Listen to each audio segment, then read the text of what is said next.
Narito tayo ngayon upang matunghayan ang talaga namang nag-iinit at napaka-latest na issue ni Ate Erica. Sa pagpapatuloy nga ng issue na hidwaan sa pagitan ni Ate Erica at ng kanyang pamilya ay pumunta nga muli si Kalingap Val Santos Matubang sa bahay ng pamilya ni Ate Erica upang makibalita kung ano na nga ba ang sitwasyon ni Ate Erica at ng kanyang pamilya. At sa kanyang pagdating nga doon ay pinag-usapan pa nga nila muli ang mga nangyayari tungkol kay Ate Erica at kung paano nga ba nagkagalit ang pamilya ni Ate Erica. Kung kintahin lahat, ba't yung mga 2 million ang tirang brikewan ni Sila lang Jun? nagpaganda. Higit hanggang loob ng bahay. Hindi, kasi may Inmax pa. May motor, sidecar, may lupa pa sa dait. Grabe, mayaman si Jun April, ano? Kaya nga po sabi ko po, tumigil kayo kung ayaw ninyong malaman ang katotohanan ng mga tao na binabaliktad ninyo sa amin na wala naman kami alam. Wala naman sa akin. Ayun, kasi andito lang po ako mga kalingap para i-clarify ito.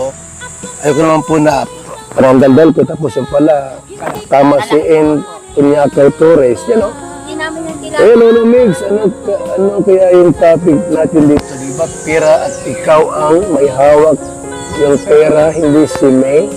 Dahil kayo ang bumili ng gamit. I have some evidence of what happened from the start. Yung pirang yun, ibinibigay lang sa akin para bumili ako ng mga agribil na gagamitan sa bahay.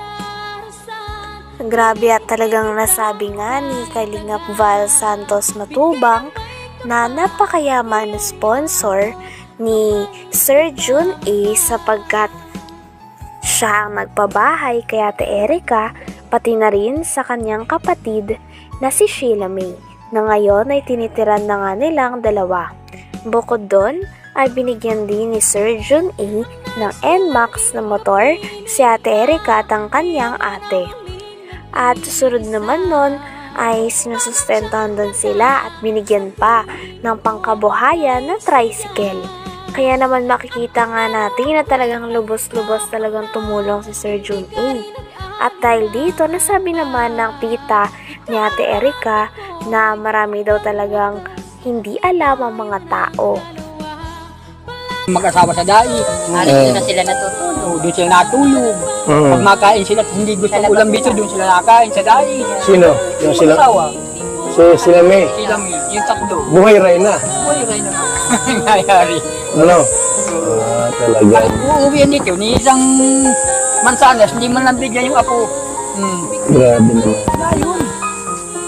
Kaya po, kasi nangalingan po yung sinasabi po niya ni Amy Torres. Alam ko po na lagi yan kausap po ni May, magdamag-damag, magkausap po yan lagi dyan po sa kwarto. Yan po lagi ang magkausap.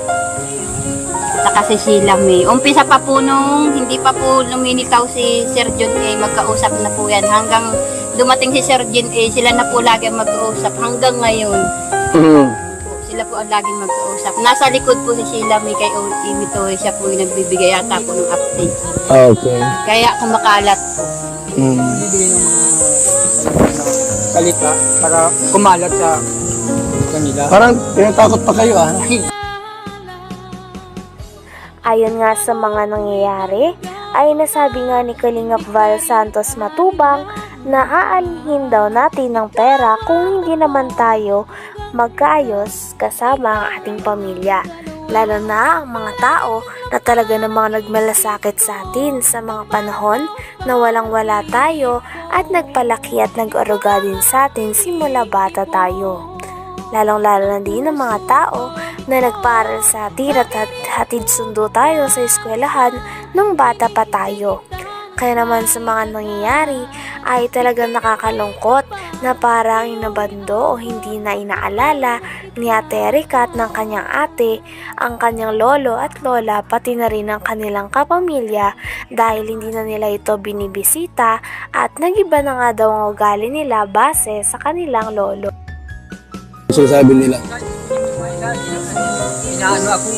So maganda rin yung malaman natin lahat ang pangyayari po. Nandito kami, ating kalinga, para malaman natin ang buong katotohanan bakit umantong sa ganito na salip na magkaisa yung apo at lolo parang hindi magandang nangyayari. Ano niyo po ang pera kung sira naman ang relasyon sa magulo.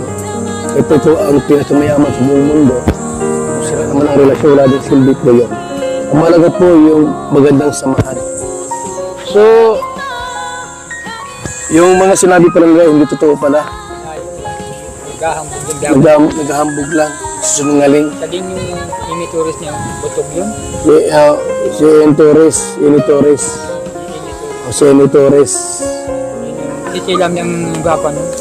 Sinabi pa nga sa post na talagang parang sobra na daw ang pamilya, lalo na ang tita ni Ate Erika at ang lolo ni Ate Erika sa kanya. Kaya naman pinagtatanggol nga ng post na ito si Ate Erika at ang kanyang ate. Talagang sabi nga ng lolo ni Ate Erika ay napakarami daw maling impormasyon doon at talagang pinaliwanag din ni Lolo Miguel ang kanyang sarili sa mga manonood. Talagang marami pa nga mga bagay na hindi nalilinaw tungkol sa issue na ito, kaya mareresolba pa kaya ang mga ito? Dahil nagagalit na nga talaga si Lolo Miguel pati na rin ang tita ni Ate Erika. Talagang habang patagal na patagal ay mas umiinit na nga ang issue nito. Sino nga ba ang tunay na may mali? Ang pamilya ba ni Ate Erika o sila Ate Erika at ang kanyang ate? Yung mga sinabi pa lang hindi totoo pala. Naghahambog Naghahambog lang. Sinungaling. Saging yung imituris niya, butog yun. Si Torres, Torres. Si Torres. Sisilam yung gapa nun. Ang kausap palagi. Nasa likod yun yung layo. Kaya naaalaman. Ibinubog lang. Meron na palang motor si Erika. Max. Oo, meron. Anong pala yung motor niya? Murang Mabuti, may lisensya naman yan. Kinunang yun nila si Kuanig dun eh. Ang lisensya. Sila. Talagang Si Arnie. mahal na mahal ni yung mahal na mahal ni John Lee, ano? Tapos sa may lote sa Dait. Wow, grabe, congratulations. Tapos may bahay pang maganda. Walang masamang tumulong. Meron lang kasi nagpabot ng reklamo sa atin. Itong si Lolo.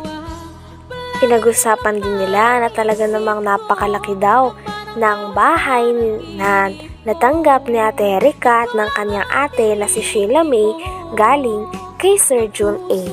Kaya naman nagtaka naman si Kalingap Val Santos Matubang na napakalaki naman daw ng bahay na ito, ngunit bakit hindi nagawang tulungan o isama ni Ate Erika ang mga tao na nag-aruga at talaga namang nagpaaral sa kanilang dalawa ng kanyang ate simula noong bata pa silang dalawa.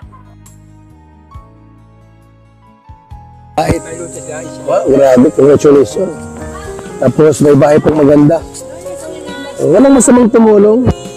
Meron lang kasi nagpabot ng reklamo sa atin. Itong si Lolo Mig saka Dini. Kita po niya yan. Bakit yung gano'n nangyari?